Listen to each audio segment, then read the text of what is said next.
And this is Mission Control Houston. So it's a very well-known fact that exercise down here on Earth can go a long way in making you more healthy and just feeling better day to day.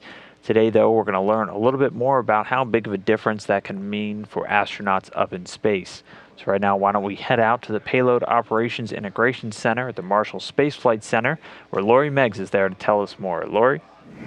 Astronauts exercise 2 hours daily to counter muscle and bone loss. Well, a study that was on the International Space Station previously called Treadmill Kinematics has gleaned new information about exercising on the ISS. This is the first time that we've been able to actually do an in-depth evaluation of exercise running styles on the treadmill up in Space Station, primarily because the second generation treadmill allows us to capture ground reaction forces. The astronauts have been exercising on treadmill since the beginning of ISS, but the earlier treadmill, which was called TVIS, only went up to 7 miles an hour and didn't capture any of these ground reaction forces. So the new treadmill that's been in service now for a couple of years allows us to capture the ground reaction forces. And this is really important because the ground reaction force is basically the force between the foot and the treadmill belt when someone's running. And what this does is it quantifies the amount of mechanical load that the astronaut has during exercise, which is, bottom line is, it tells how effective the exercise is for protecting bone and muscle. In general, you want higher ground reaction forces. If we're on Earth, a lot of times we want to reduce the ground reaction force because they get too high, we start to get stress fractures and those sort of things. But up in space, we want to maximize these because these are the only forces that the astronauts have applied to their body throughout the entire day is during their exercise. So we wanted to look and see how the ground reaction forces were different during space flight than on the ground. Because during space flight, you can't run on a treadmill like you would on the ground. If you did, you would just keep bumping your head up into the ceiling of the ISS. So the astronauts wear a harness and they wear a bungee system that pulls them back down. And this bungee loading causes you to have to change the way you run. We hadn't had any data that allowed us to show specifically how there were changes. We just knew there probably were. So this was the first activity that we did a formal evaluation of how people run and compared running styles in normal gravity to running styles up on the space station. We learned a lot of really cool things. First of all, from an exercise perspective, we found out that running fast is really, really important. The faster you run, the greater the force is between the foot and the ground.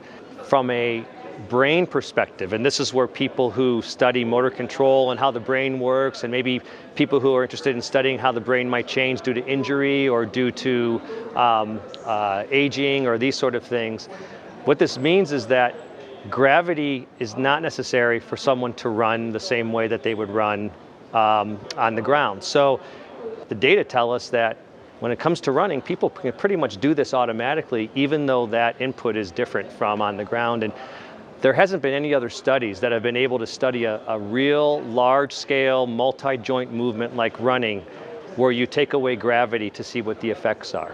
So this is one of the first that's ever been able to do that. It was kind of a serendipitous finding. Our purpose was to understand exercise, but we also found out a little bit about how the body controls running. And speaking of exercise, we know that it is good for the astronauts, but it's also good for us here on Earth. We're getting ready for an event here at the Marshall Space Flight Center that has really close ties to the ISS. It's called Race in the Station, and joining me now is the race director, Kent Criswell. And Kent, tell us, it's a cool name, so tell me what Race in the Station is. Well, Race in the Station is actually a duathlon, and the goal is to finish the course before the space station orbits the Earth. Which is? 91 minutes, 12 seconds. Oh, wow. So your goal is to run, bike, run, and that's the course. Run pi kilometers, bike e to the pi power kilometers, which is 23 kilometers, and run pi kilometers again. He's totally lost me. No. Well, e is the logarithmic constant, 2.71, and pi to the pi power. So it's about 1.95 miles, 14.3 mile bike, and 1.95 mile run again. Yeah, we're seeing some of the video from last year. It's been very successful. How many years have we done this now? This is the third year. So we started in 2012, had about 180 participants. Last year we added a youth event. We call it an anti-duathlon because it's a bike-run bike instead of a run-bike-run. So the kids can bike a little more than run. And so we had about 200 last year, and this year we're on track to even beat last year's participation. Why do we do this? So the goal of the race is actually to raise money for scholarships. Marshall Association is a group of Marshall employees and Redstone employees and other community people that have access to the Arsenal, and we raise money. Also, turned it more into an outreach as well, to show the amazing things we do here at Redstone. Not just the NASA things with the space station, ECOLUS, SLS, Mighty Eagle, but also the Army ties we have with the Patriot missile, with UAVs.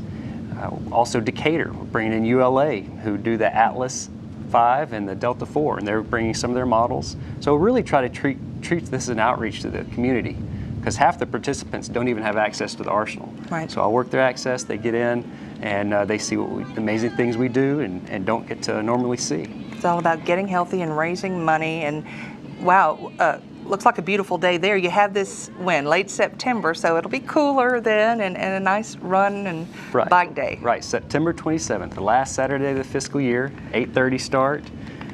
We race, and you can register up till the 23rd if you don't have access, and the 25th if you do have access to the Arsenal. All right, I better get right on that. I'll give it a try. There you go. I may not get far. I may not cross that finish line, but good luck to you. It's a great idea, and we hope other centers get involved too, right? Nobody else does this. No one does it. Johnson's talked about it, so. All right, there's a hopefully we can challenge. Well, that'll do it for us. From the Payload Operations Integration Center here in Huntsville, now back to you at Mission Control in Houston. Thank you to Lori and all the folks out there at Marshall. I'll see if I can rally the troops and get our own race going.